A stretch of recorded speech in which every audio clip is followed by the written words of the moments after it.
Assalamualaikum warahmatullahi wabarakatuh. Perkenalkan, nama saya Andi Gilang Pratama dengan nomor Stanbook 45221001. Di sini saya akan mempresentasikan tugas yang diberikan oleh dosen mata kuliah kewirausahaan saya, yaitu Pak Ahmad Usman, SE, MAPP, I, dan E.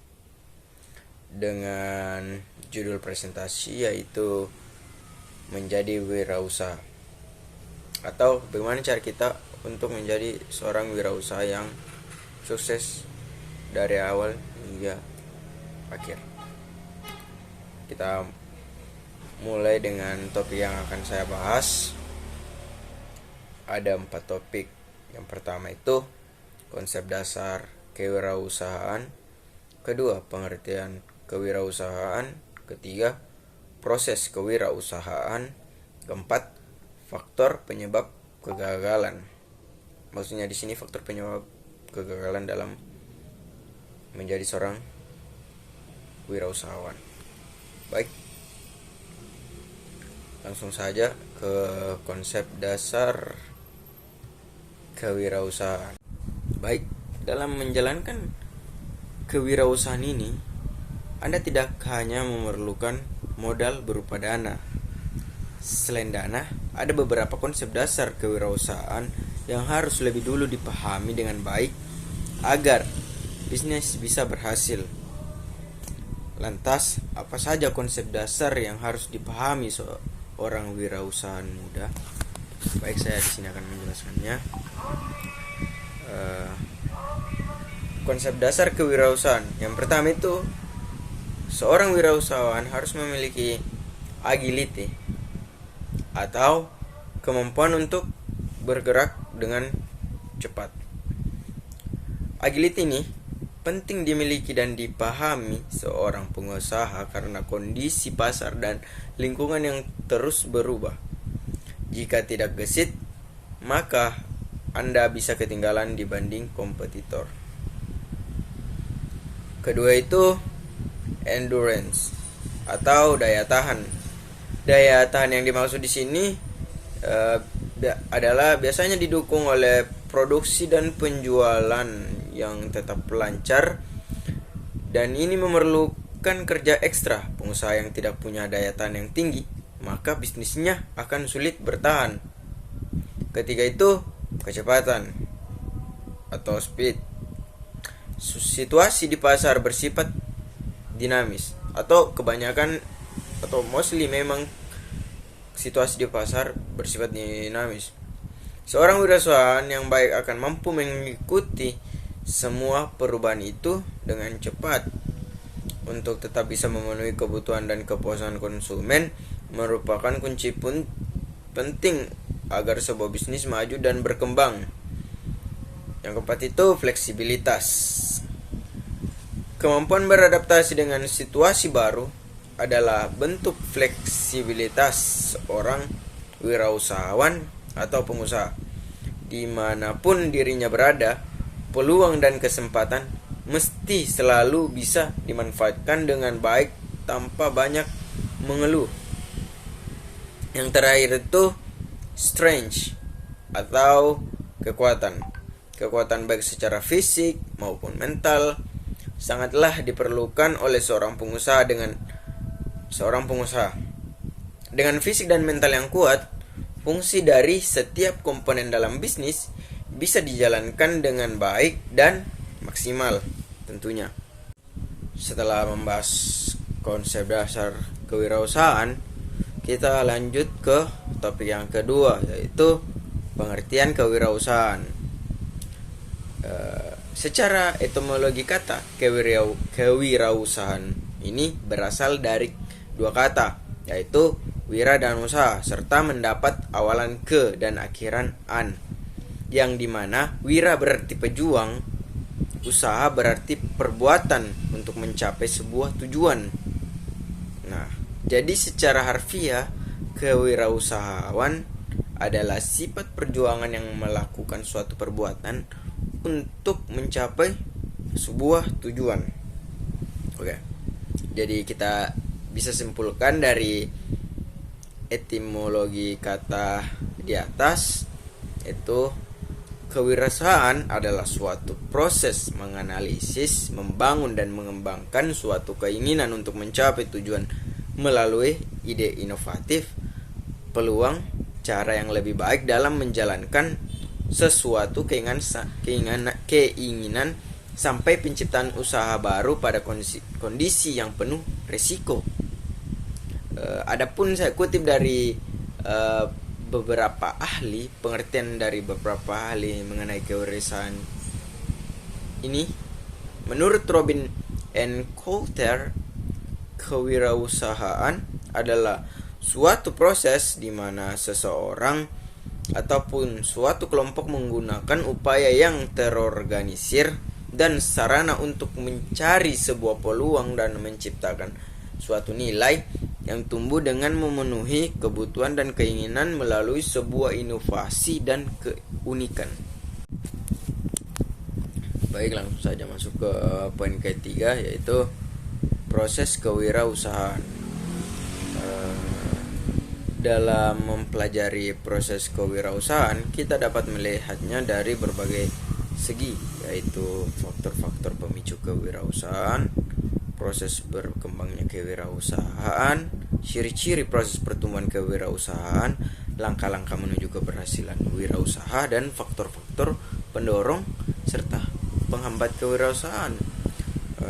Jadi di sini menurut McLehan dalam Suryana bahwa kewirausahaan ditentukan oleh motif berprestasi, achievement, optimis, sikap-sikap nilai, value attitude, dan status kewirausahaan, entrepreneurial status atau keberhasilan. Sedangkan menurut Sujono dan Roke dalam Suryana, proses kewirausahaan merupakan fungsi dari hak kepemilikan, property right, kemampuan kompetisi, capability, insentif, dan lingkungan eksternal. Jadi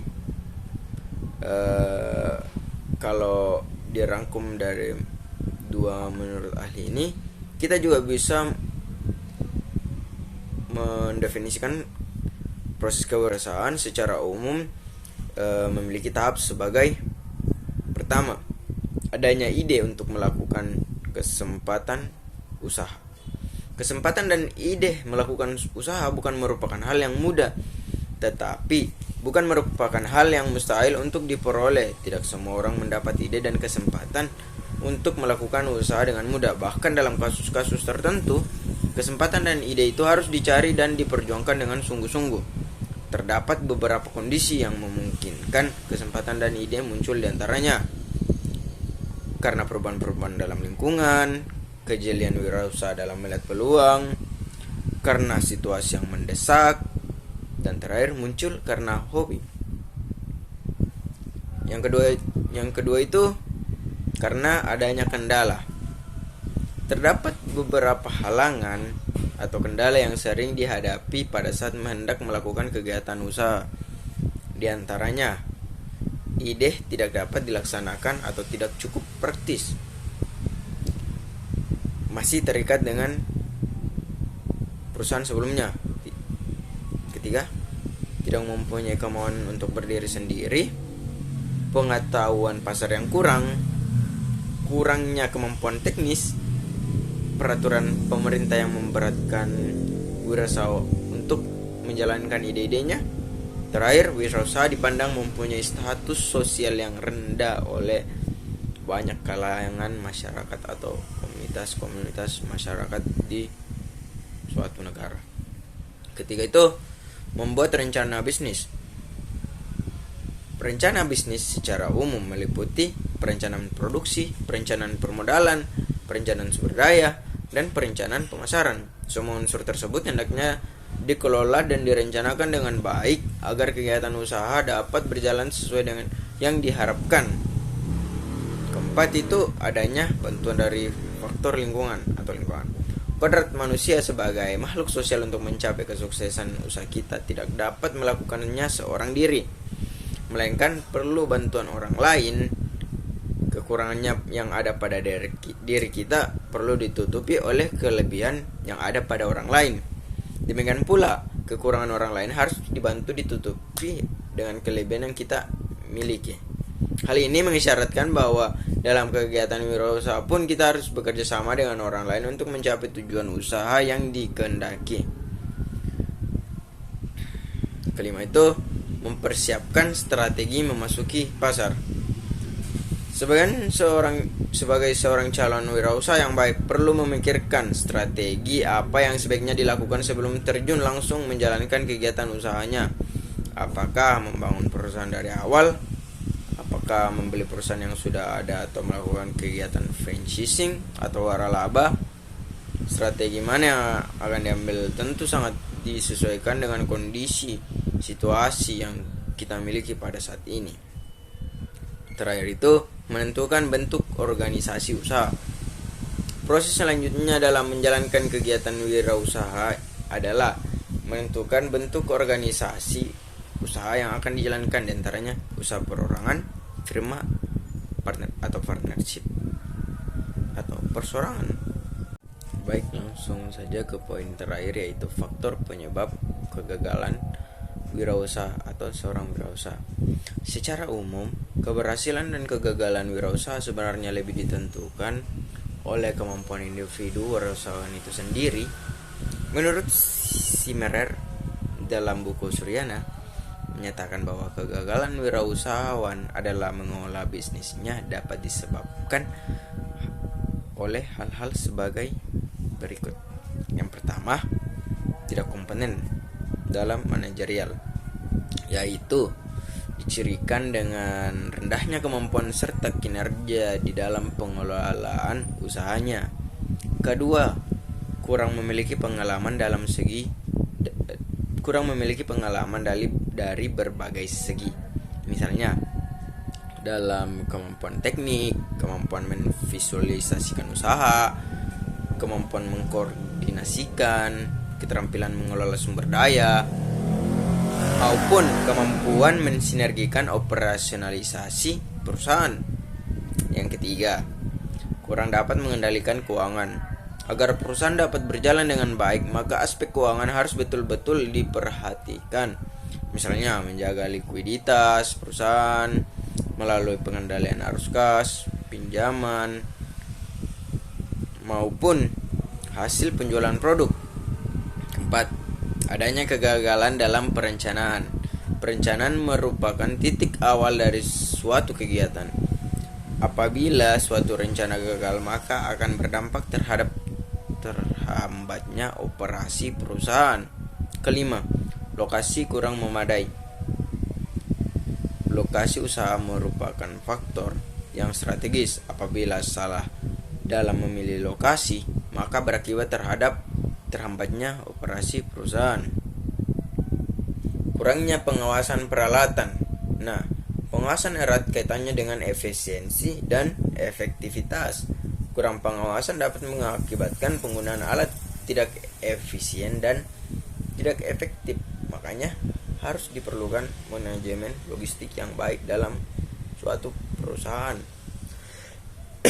Terakhir, sikap kurang sungguh-sungguh dalam berusaha. Nah, di sini ketika ada ide, tujuan yang telah dibulatkan dan dikonsep dengan matang, seharusnya kita lakukan dengan maksimal.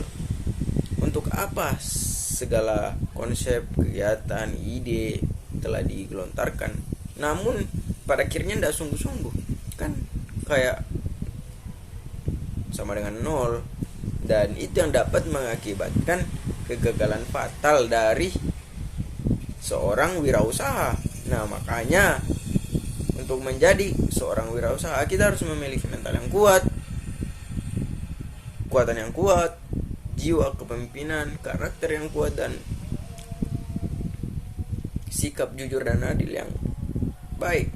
Nah, mungkin hanya itu yang dapat saya sampaikan untuk materi bagaimana cara menjadi wirausahaan yang baik dan benar. Mohon maaf jika ada salah kata. Wabillahi taufiq wal hidayah. Wassalamualaikum warahmatullahi wabarakatuh.